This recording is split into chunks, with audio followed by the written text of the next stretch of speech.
Good afternoon, Unite for Her. Welcome to our Ask the Experts today. So we are coming to you live on our Unite for Her Facebook page. We're super excited to be here and talking all about radiation. So this is a new Q&A topic for us, but certainly one that we know is resonating with a lot of our Unite for Her members. I can tell by the questions that came in. So we've got a great segment to look forward to. My name is Erin Pellegrin. I'm our Senior Director of Culinary Nutrition and Education. If you've joined any of our UFH Connect education segments, I'm sure you've seen me leading them. It is truly my pleasure to bring you these important topics and discussions each and every month. So as I said, our Ask the Expert segment is streaming live on Facebook. We got plenty of questions for Dr. Berlin, but please feel free to engage with us live on Facebook. So if there's any questions that you have, put them on the chat. We will touch on them and get through as many as we can in our time today. Before we go any further, I want to make sure that first and foremost, I give a big thanks to our education sponsors. They are the driver behind helping us continue to bring these really important discussions each and every month, I should say. So today's presenting sponsors are West, Merck, Lilly, Gilead, and Novartis. We have additional support from our gold sponsors, GSK, Pfizer, Daiichi Sankyo, and supporting help from Agendia, Tercera, and AbbVie. So we are so grateful for their ongoing support for all of these segments. And I will say we've got one more segment coming to you this month of May. So hopefully you were able to join us for our virtual hangout last night. We talked all about acupressure and acupuncture. That's in our video library. You'll have to join me again next week. We have our final virtual hangout of the month, and together we will be building our mental health toolbox. So I will be joined by Unite for Her mental health provider. He's a licensed counselor and ecotherapist, Kevin Hubbard. That will be May 28th at 5 p.m. Eastern time. And together he will teach us varying techniques that we can keep as part of our toolbox that help us with stress and anxiety and depression. Kevin is truly amazing. He's a great educator, and we are really excited to have him back. So definitely join us. You can sign up over Zoom. That'll be next week, May 28th at 5 p.m. Eastern time. I look forward to seeing you. As always, all of our segments are recorded, and you can view all of them on our UFH Connect video library, and we'll be sure to pop that link in the chat. So without further ado, it is truly my pleasure to introduce our expert that we have joining us today. Dr. Eva Berlin is an assistant professor of radiation oncology at the Hospital of the University of Pennsylvania and is part of the Penn Breast Cancer Program. She sees patients at Penn's Perelman Center for Advanced Medicine and Penn Presbyterian Medical Center. She graduated from the Icahn School of Medicine at Mount Sinai, where she received a distinction in research and completed her internship and residency in radiation oncology at the University of Pennsylvania. Her research is largely focused on toxicity and improving the therapeutic ratio in radiation, with recent work addressing cardiotoxicity and breast reconstruction complications with proton radiation, all of which I know we received plenty of questions about from our community. So it is truly my pleasure to welcome our special guest today, Dr. Eva Berlin. So Dr. Berlin, thank you so much. Hi, thanks so much for having me. Thank you for the introduction. Absolutely. So let's jump right in because, like I said, we hear some common questions about radiation, short-term, long-term. We received a lot from our community. So let's start off with radiation toxicity, what we're hearing one of your specialties. So first, let's talk about heart health and radiation toxicity. Can you share a little bit about how it may affect our heart health, short-term, long-term? What should patients be aware of?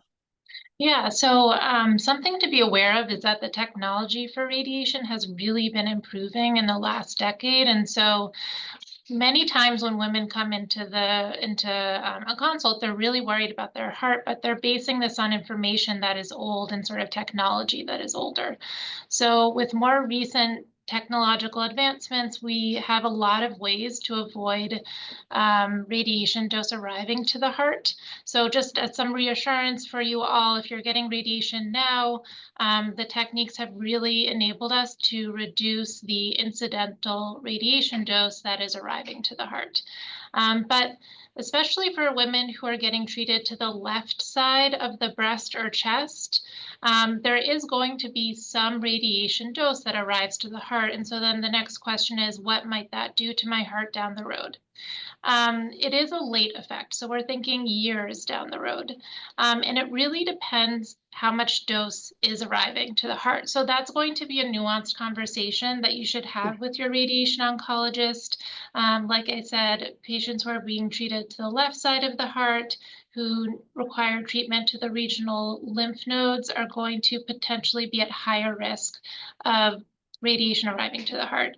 And then whether or not your physician's able to offer you techniques like deep inspiration breath hold, you take a deep breath that draws the breast and the chest away from the heart, protons if needed, all of those factors are going to be something that your physician should be thinking about with you.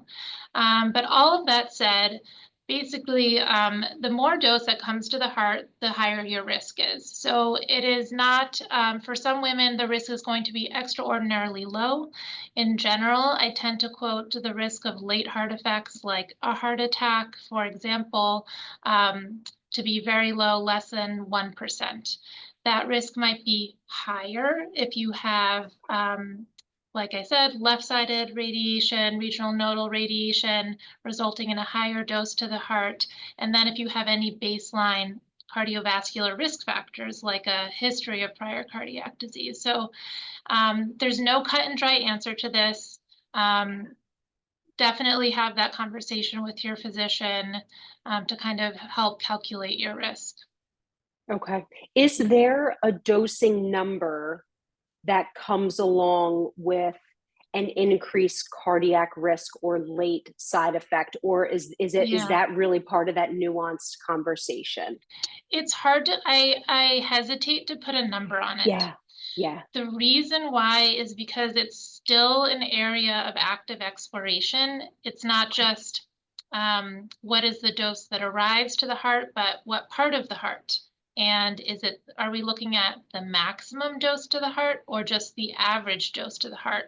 And we do look at this when we're creating a plan. We look at all of these different, what we call dose metrics, the maximum dose to the heart, the average dose, along with other values. And then some physicians like myself also look at the dose to different substructures of the heart, like coronary arteries, for example. And that's another way to kind of think about minimizing risk to the heart. But I hesitate to give a cutoff. I think more thinking about just the concept of the higher the dose, the higher the risk. But stepping back, the dose is quite low these days for the vast majority of women. So I hope that when you walk into your physician's, consult room, you're feeling less anxious about cardiac risk than maybe you would have, 15 years ago. And I'm really glad you made that distinction. And this is a question that I will bring up a little later on, but just sort of hearing the advances over the years and how it's improved in areas like this is definitely reassuring. So I'm glad that you clarified that. A lot of questions came in, of course, about skin and what the exposure might do to skin, and if there are any products that you recommend. So let's first start with what side effects someone can expect to see to their skin that is exposed to radiation. Sure. So most women will have some skin side effects during radiation and right after radiation. I usually compare it to a mild to moderate sunburn-like effect, and it really can range. And it is difficult to predict, even if you have a history of being sensitive to the sun or you don't have that history of being sensitive to the sun. it's hard for me to predict, oh, you're going to have a strong skin reaction or not. But you're going to likely experience some dryness of the skin, sometimes itching. Sometimes there actually can be an itchy rash. Mhm. We use, low dose steroid creams for that. Um, Often the skin can become pink, and then often there will be tanning. So sometimes it can progress from pink and then turn into a tan, similar to spending too Mhm. much time, out in the sun. Yeah. And then less common, there can be peeling of the skin. And Okay. if that happens, there are a lot of different topical treatments we recommend, but there usually is some combination of those skin effects. And it can sometimes be uncomfortable. I would say, again, Yeah. most women, it's very mild, but sometimes you have some skin pain. Um, Yeah. to think about sort of that's the short term. So those skin effects can occur both during radiation and the weeks after radiation. All of Mhm. the side effects of radiation tend to also continue even after you've finished your course of radiation. And then Mhm. you kind of turn that corner and then they start to decrease. But in the Yeah. long term, you may notice that your skin on the treated side is actually darker than the untreated side. So that tan will usually fade, but sometimes you can have a permanent tan on that side. Okay. So just something to know about. And then, this is really getting into subtleties, but your skin can sometimes feel denser on the treated Mhm. side because there's some scar tissue related to the radiation. Again, this is all Okay. very local, so it's not affecting your skin outside of the breast or the chest or the lymph node regions that we're treating. It's really, Mhm. really just that area. Well, and I'm glad you brought that up because we did have some questions about tightness or change in the way that skin texture may feel in that area. And if Sure. that is something that someone is experiencing, if it will go away, if that's a possibility. So you're saying that that may be a long-term It can be. side effect for Yeah. some Yeah. individuals. Especially with a breast reconstruction, like an implant reconstruction, Yeah. there's something called contracture, but you notice it with the skin as well, where the skin can really feel tight after radiation. That can be a Mhm. permanent side effect. Okay. Is that something that if someone is experiencing that something that physical therapy or occupational therapy or some sort of manual massage or movement, does that make any impact at all if Yeah, someone is experiencing that or not so much? I don't think there's much data around using that for the skin in Okay. particular, more Okay. so for lymphedema, the swelling in the arm. Yeah. Got it. Okay. All right. Wonderful. Thank you. Um, And in terms of products, so you mentioned there's some low Mhm. dose steroid creams.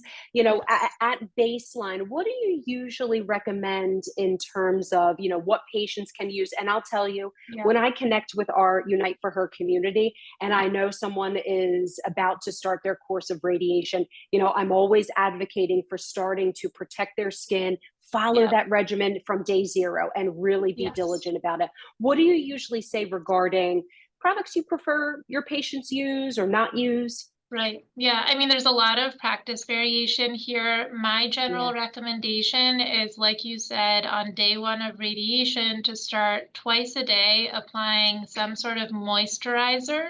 So that Hmm. can be a non-fragrance, very plain lotion, like a cream, and doing that twice a day.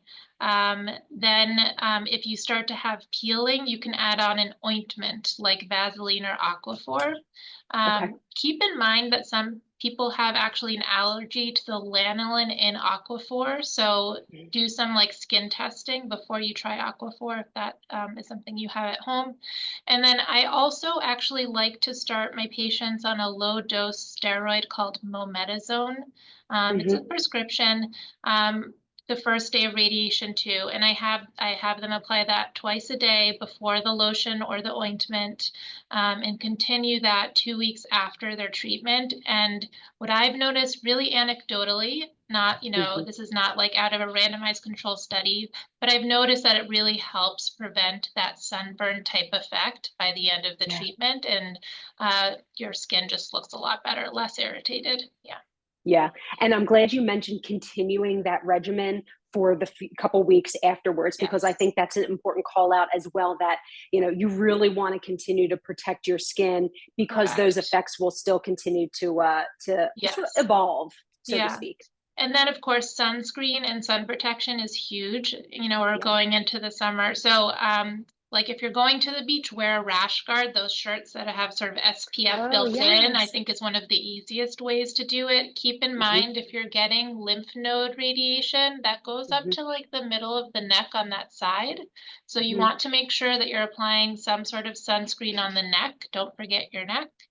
Yeah. Um, and just being careful with the sun. Experience outdoors, but you should be wearing sunscreen. Yeah, I love that call out, and that is a good reminder, truly, for all of us. You know, especially those having received radiation. But you know, but I love that sentiment, especially this time of year. That that's something we all want to be thinking about as well. So appreciate that point. Yeah, no problem. One of the other areas that we often hear about and common questions we get is radiation treatment and how it may affect a person's energy levels or the fatigue or lethargy that a person may experience. Can you speak to that a little bit in terms of that potential side effect for someone? Sure. So this is one of the most common side effects of radiation is Yeah, tiredness.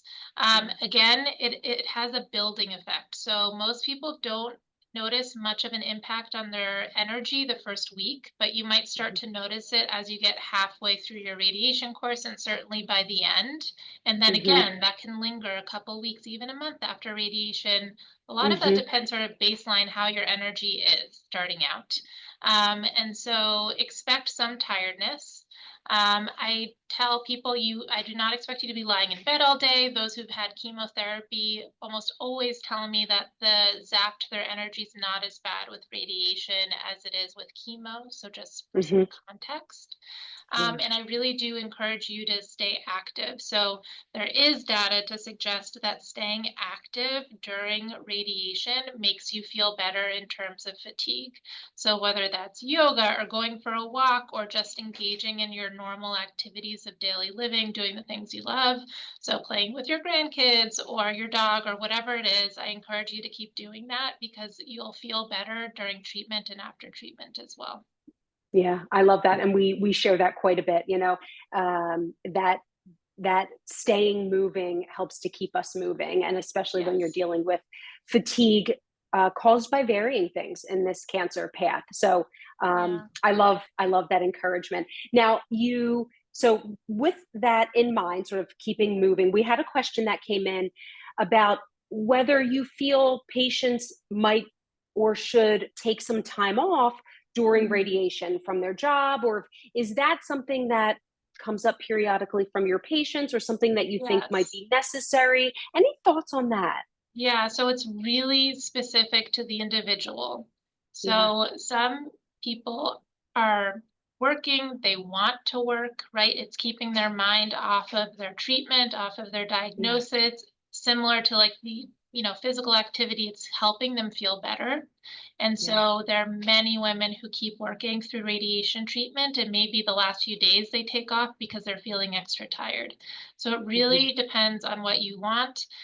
So I just encourage, the patient to make that decision for themselves, but to leave have some backup plan if they're getting tired towards the end of radiation, that they can take that time off if they want to. Or if upfront they say, I might have energy now, but I just want this time off, then I encourage that too. In Yeah. general, there's basically no contraindications during radiation. So you're not immunosuppressed, right? There aren't any serious activity restrictions related to the radiation, just keeping protected from the sun. Hmm. Um, it's up to you whether you're working or not. Yeah.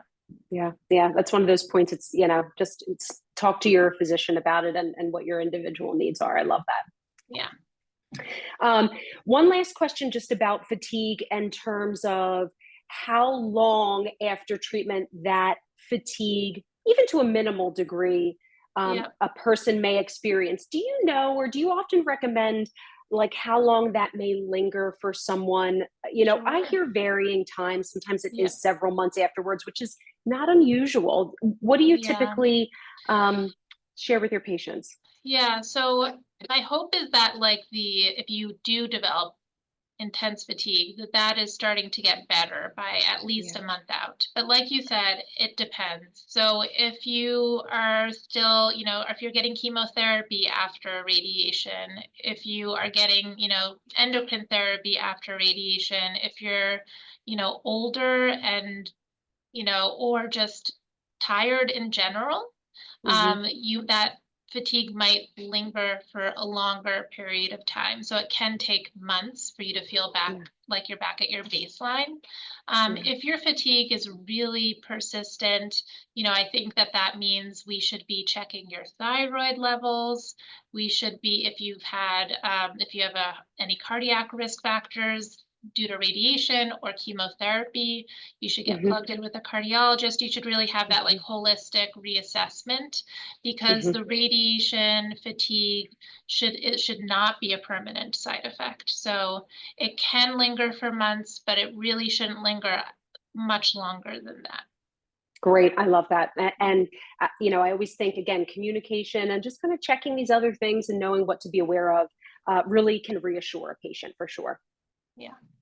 Wonderful. Okay, moving a little bit, and I know we had a question that came in from Facebook, but just around the surgical aspect of cancer diagnosis. So, if a person has had a mastectomy, we'll start here. How might radiation affect their reconstruction or their plans for reconstruction? Sure. So radiation. So first of all, there are many different types of breast reconstructions. There's implant reconstructions, there's flap reconstructions where they're actually using your own tissue. Sometimes there's a Hmm. combination of both. Some women have what we call an expander in place prior to an implant being placed. And Hmm. all of these nuances are going to impact the added risk for complications to the reconstruction that radiation adds. So Okay. radiation, the blanket statement is that radiation does increase your risk of having some complication to the breast reconstruction itself. So Okay. that could be an infection. It could add to your infection risk. It could add to the risk of needing some sort of surgical intervention to, change out an implant, to deal with tissue that is not sort of healing well. And one of the common effects of radiation is fibrosis and scar tissue. So for patients Hmm. who have implants, for example, that, like we mentioned before, the skin, the capsule around the implant can get tighter as you heal. So, all of this sounds very scary. I don't mean to make it sound scary, but I think it is important for women to know that there is some added risk of complication related to the radiation because we're causing scar tissue essentially around the reconstruction. Okay. Um, there is, I would say it depends sort of where you are, but at our institution, I would say almost a third of patients have some tweaking of their reconstruction afterwards. So whether Okay. that's related to the radiation, changing things or not, women should expect maybe multiple surgeries depending on how fastidious they are about the cosmetic outcome. Okay. And then in terms of some sort of complication that requires a surgical intervention like replacement of an implant or even removal of the reconstruction, that is lower. I would say 10% or less, at least at where I work. But it's a complication, or sorry, it's a risk of radiation. So something to keep in mind. And we watch our patients really closely who have reconstructions during radiation and after radiation so that if anything looks like it's going wrong, we pick it up quickly.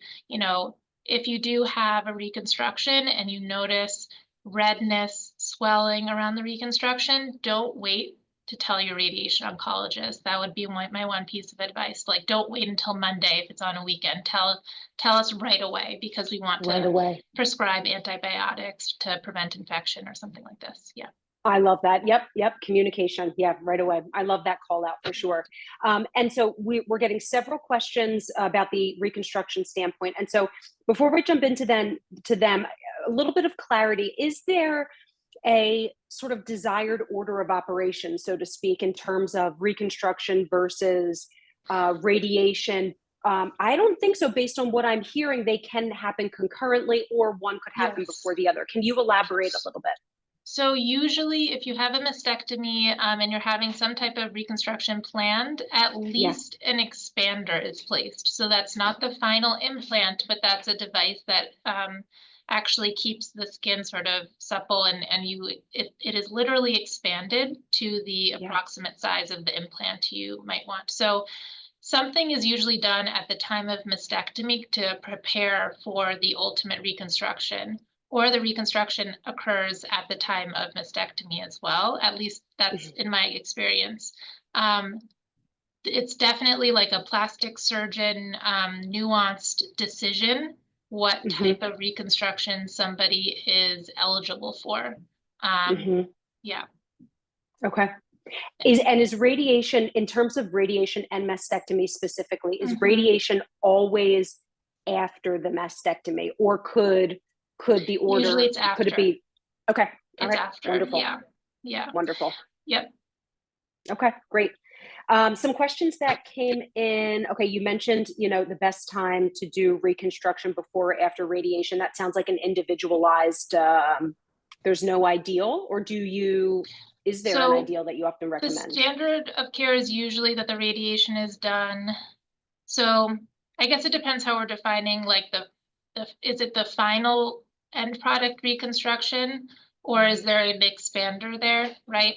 Right. So there is mixed data about whether it's better to radiate to an expander or not in terms of Okay. complication risks. There's Okay. some suggestion that it's better to radiate an implant than an expander. I think that data is still a little bit gray. There's nothing prospective randomized that we have. Mhm. Mhm. And so I would say, 'cause I treat a lot of patients who have expanders in place, and I don't worry about them any more than I would worry about my average reconstructed patient. But I don't know if that Okay. helps answer your question a little bit. Yeah. Yeah. Yeah, that's great. And I think you did touch on this before in terms of asymmetry after radiation. Mhm. I think you said, is that the 10% or less is typically the Yeah, percentage of so patients that you see that require a little bit of additional augmentation? I would say that I would maybe put that higher. So usually the plastic surgeon is thinking about this in advance. And so Yeah. for example, a flap reconstruction, that means using your own tissue. Sometimes they will actually make the side that they know is going to receive radiation a little bit larger, anticipating some shrinkage. Mhm. But you know, there's often asymmetry after radiation. It's fairly common. Sometimes it's very subtle, but I would put it more in like the 30%. And Okay. again, lots of variability in the numbers. You're going to hear just institution to institution. Yeah. Yeah.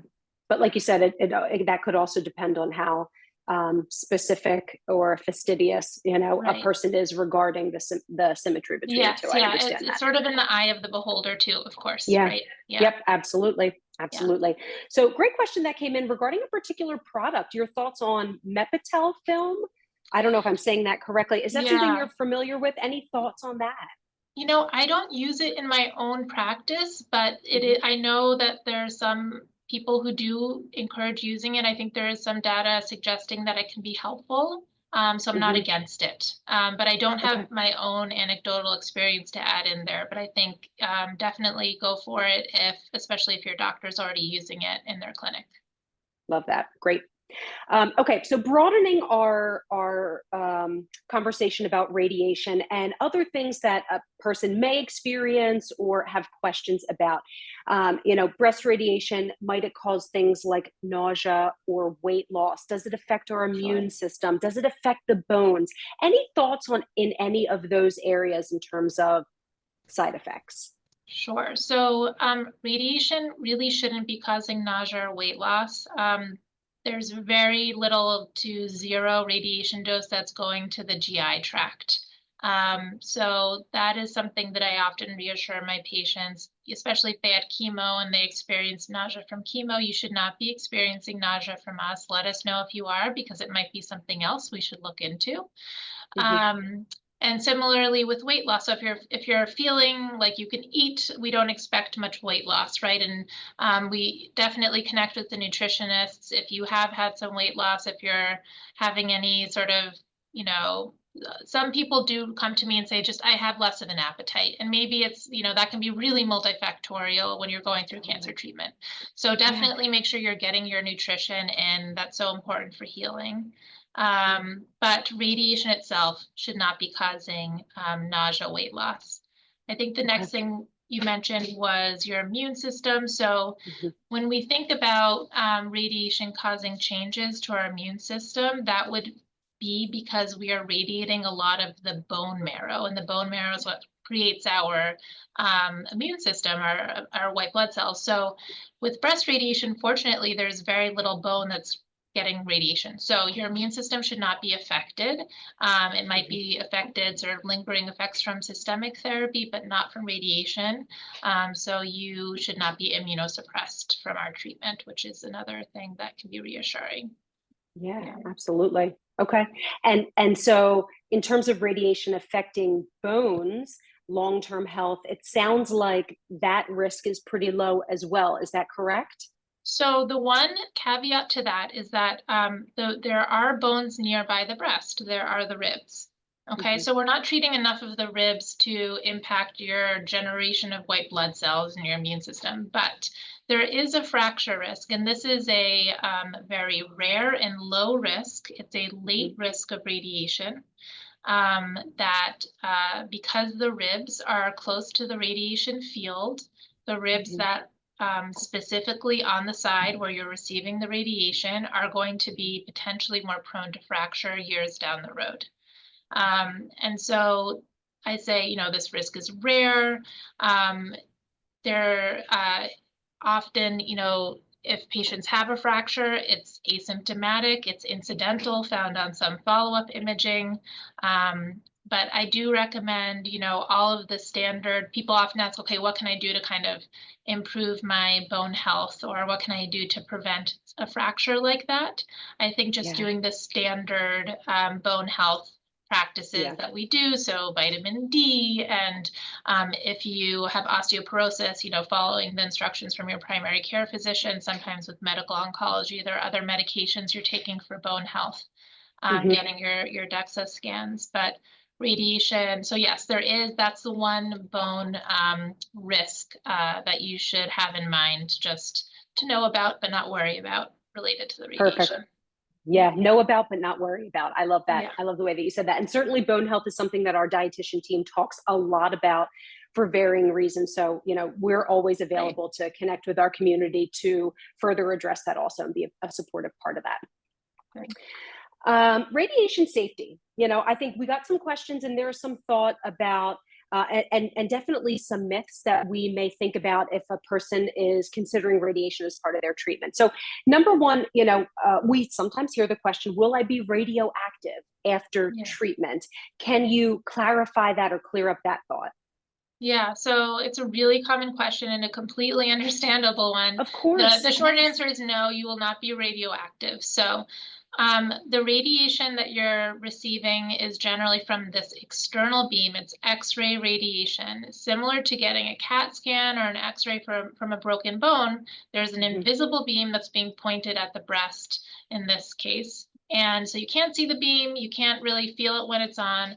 As soon as it's off, there's no radiation inside you at all. So you're not radioactive. And yes, there's no radiation inside you once the treatment is not active. Yeah, I love that. Perfect. And so that means a person doesn't have to avoid contact with others correct. or restrict any of their activities. Correct. You can be around anybody. Yeah. I love that. Okay, perfect. Yeah, love that question. Okay, let's shift a little bit to some more conversation around advanced technology, personalized radiation treatment, proton therapy instead of Sure. traditional radiation. Hmm. First, can you clarify what the difference is between the two? And, does proton therapy come with reduced side effects compared to what we know of as traditional? Sure. So this is also very nuanced, and a lot of people come to Penn seeking protons. Protons are fantastic, but I tend to think of them as another tool in my toolbox instead of like a superior tool in my toolbox.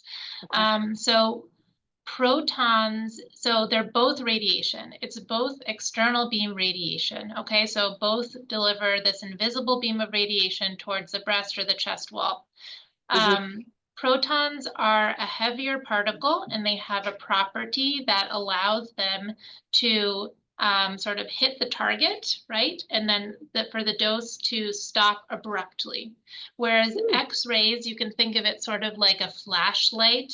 And if you were to hang a sheet in front of you and shine a flashlight on it, you'd see some light coming out the other side. Got it. Okay, Yes. so what does that mean in breast cancer? That means that specifically, like the scenario where protons might have a benefit. If we're treating the left side, and we know the heart is right behind the breast or in the chest wall, and the radiation beam is coming in from the front, then the radiation beam can stop very abruptly, and that can allow us to maximally spare radiation dose, incidental radiation dose to the heart. So there are certain scenarios, patients who have left-sided breast cancer, who have some other anatomical, there's something called pectus, where the shape of the chest makes it really hard to avoid the heart. Okay. And then maybe that on top of known cardiac disease or known lung disease, and we're really concerned about the heart, any dose getting to the heart, then Okay. protons can be helpful. Wow. However, I want to reassure people that photon X-ray, which is equal to X-ray, so the same photon pH versus proton, photon X-ray treatment is the same thing. That's conventional radiation. It is still very good. It is very effective. It can also avoid the heart very well, depending on the techniques we're using. It is equally effective at Mm-hmm. treating the cancer, so there's no efficacy benefit to protons that we know of. Mm-hmm. And then there are some downsides to protons potentially as well.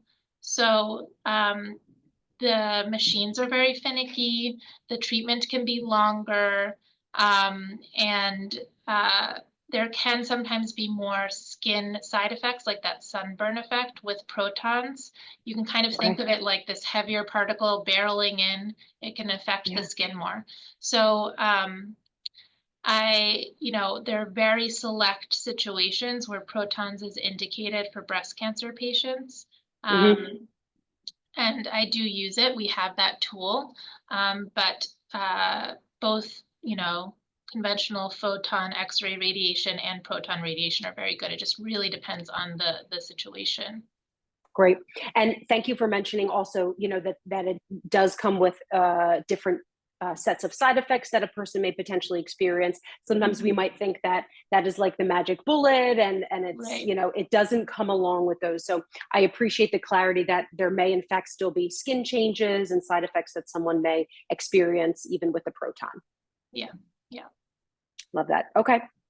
And so I know we have just a couple minutes left. We got a great question about vitamins, but before we jump into that, I kind of want to circle back from something that you mentioned earlier and a question that we got in terms of advancements and timing. And so our Sure. Unite for Her member said, radiation treatments in 2025, are they significantly different than those given 25 years ago?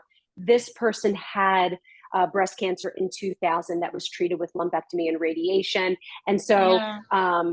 just sort of curious as to the advancements. And she was told at the time Sure. that reconstruction of the radiated breast would not be possible. Is that still the I see. case? So I'm going to go. So for your last question, is it possible to reconstruct the radiated breast? If she's asking about for breast now, 25 years later, I'm not Hmm. sure. You definitely would have to talk to a plastic surgeon, and that would Hmm. sort of more be on the what are the advances in plastic surgery end of things. But yes, there are many differences between radiation given in the early 2000s and now. One of Hmm. the significant differences is we've been able to shrink the length of treatment down to, as little as 1 week for very specific scenarios, up to Hmm. 3 weeks. So most of my patients, I'm treating them in 3 weeks or less instead of Amazing. 5 or 6 weeks. So that's incredible. We do Yeah. have randomized data to show that, doing the 3-week treatment is just as efficacious as doing a 5, 6 week treatment. And in terms of convenience, side effects, et cetera, that's huge for patients. So that's a big one. Yeah. So that's just the length of treatment. And then in terms of other advancements, so like I said, there are advancements with things like proton radiation. Let's say there are advancements with techniques. An important technique maybe to keep in mind if you know you're going to a radiation oncologist and you have a Hmm. left-sided breast cancer is Hmm. something called deep inspiration breath hold. It's where you take a deep breath while the radiation beam is on, and that really helps with lung and heart sparing. That's a newer technology. And then also, around the time that the participant had her breast cancer, it might have been right around when we started using CAT scans to plan. We call that 3D CT planning. So Yeah. now a part of your process of getting treatment is we'll take a CAT scan of you, and we use that CAT scan of your body to craft essentially a customized radiation beam that is fit to your body. Amazing. So that really, Amazing. we know, where is the radiation dose going? Where is it going that we want it to go? Where is it going, maybe trying to go that we don't want it to go? And then we adjust the plan based on all of that, visual Accordingly. information. Yeah. Amazing. Yeah. Just so reassuring, but really, really good to know. Okay, very quickly, question from Facebook. Instructed to stop vitamin A, C, E, CoQ10 during radiation. Why? And when do they restart? Yeah, so I also tell my patients not to take too many supplements during radiation. The reason why is it's kind of theoretical. So radiation works through oxidation, and Mhm. a lot of us take antioxidant supplements, right? Because they've been shown to be healthy, and oxidation can be damaging. Well, we actually want radiation to damage the cancer cells through an oxidation reaction. And so many physicians will just say, stop the supplements during radiation, and then you can restart after. Mhm. For me, I usually say just antioxidant supplements. Like you can still eat as many blueberries as you want, just Yes. don't take, Yes. pomegranate extract or something like this during Right. radiation. Right. And then you can restart them. Again, I would follow whatever your physician is recommending for you, but I think by a couple weeks after radiation is done, you can certainly restart those vitamins. Perfect. And our dietitian team says that as well. Eat the Yeah, whole food, get your antioxidants naturally, perfectly safe. yeah. Okay, last 30 seconds, Dr. Berlin, because I know you have a busy day ahead. A couple questions that came in. Radiation increasing risk of any other cancers. Is that something that someone needs to be aware of short term, long term? Yes, so there is a risk of radiation itself causing a cancer down the road. This Okay. is extraordinarily rare, but it is Okay. going to be on your consent form. Your physician will probably at least mention it to you, okay? Hmm. So that risk, I usually quote it at, less than 1%. Really, it's 0.0001%, so it's extremely Hmm. low. But radiation can cause a subsequent cancer. The type of cancer it could cause, skin cancer is possible, right? So that's why Okay. skin protection and skin Yeah. checks are important. And then there's a really rare type of cancer called sarcoma that can occur. Again, we're talking, 5, 10, 15 years down the road. Hmm. Something to tuck in the back of your mind. Again, not for you to be overly concerned about. And, that's part of the risk benefit ratio that we think about. What is presenting the most risk to you right now? Is it this breast cancer, or is it this very rare risk of a secondary cancer? And usually it's, treating the breast cancer is more important. Yeah. Yep. Yeah. Especially with a risk that low. Yeah. Amazing.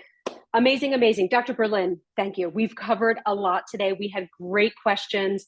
Thank you for imparting your knowledge, providing some clarity in this conversation. We appreciate you, and thank you so much for joining me You're today. welcome. Thank you, everybody. Hopefully it didn't cause any confusion, more clarity No, than this was confusion. great. Yeah. Yeah, Okay. absolutely. So thank you.